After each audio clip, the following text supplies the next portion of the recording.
So today's videos are actually about butterflies. So this video was actually inspired by the walking and talking that I did a week ago where I saw the butterflies around me. And I was curious, what are the butterflies that are around me? Why is it that they're coming out? Especially during this season, why there were so many than usual, what this could mean for the future of Tucson, and also what's the history of butterfly watching in general. Now, you may have noticed that the butterflies you were seeing last week were yellow and green. That's because the two species that are dominant here in Tucson are the Lycede sulfur and the cloudless sulfur. The Lycede sulfur is known for its yellow speckled dots, and the cloudless sulfur is the more greenish one. Both of them come up during monsoon seasons like the one we just had in Tucson. And in Tucson we had a really massive monsoon season that actually led to a lot of greenery, foliage, and greater biodiversity, and it fueled that biodiversity, which later led to more greenery. Now, the interesting thing about Arizona is it actually is very common to see butterflies. In fact, it has the second highest species of butterflies after Texas. Texas has 718 species, where Arizona has about 378. This is according to the Atlas of Western USA Butterflies, including adjacent parts of Canada and Mexico, by Ray Stanford and Paul Oppler. And one of the reasons there is so many butterflies here in Tucson is because of the general biodiversity that you see in Tucson already. In Arizona, there are 3,500 species of plants, 500 species of birds, 1,000 species of bees, and 326 species of butterflies. And this is all part of the natural ecosystem that exists here. Now, these butterflies were identified in the 1758 book, 10th edition of Systema Naturae by Carl Linnaeus. He was a Swedish biologist,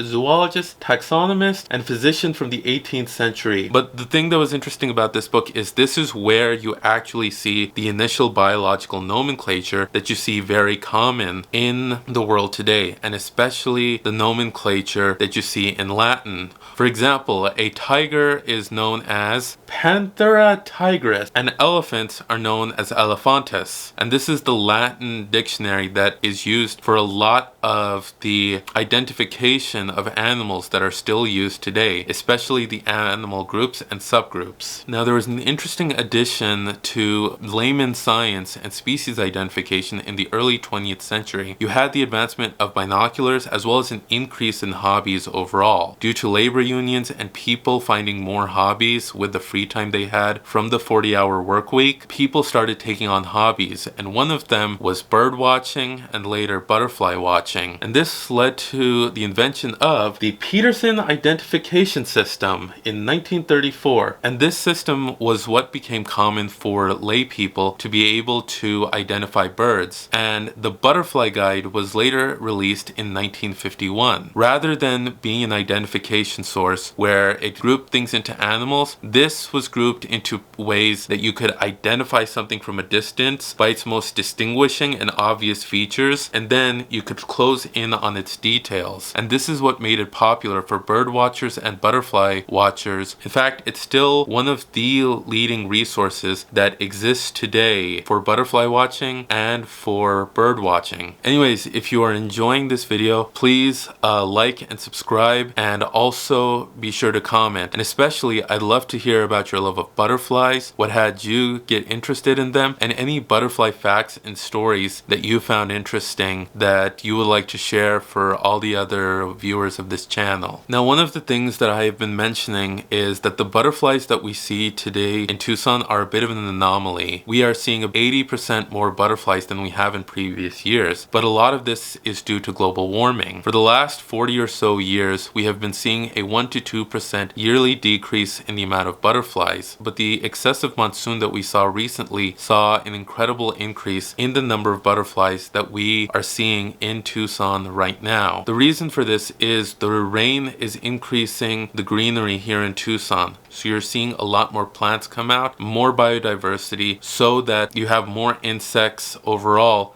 that are able to have more food source in order to grow. And this is part of what's been going on with the rainy seasons we've had. However, it's unknown whether this will continue or whether it will decrease over time. Also, interesting fact, apparently Alabama is the #1 state for biodiversity. Anyways, I hope you enjoyed this video. If you are a Tucson native, you can check out the butterfly house at the Tucson Botanical Gardens. And if you like this video, please like and subscribe, and we hope to see you around, and have a wonderful day.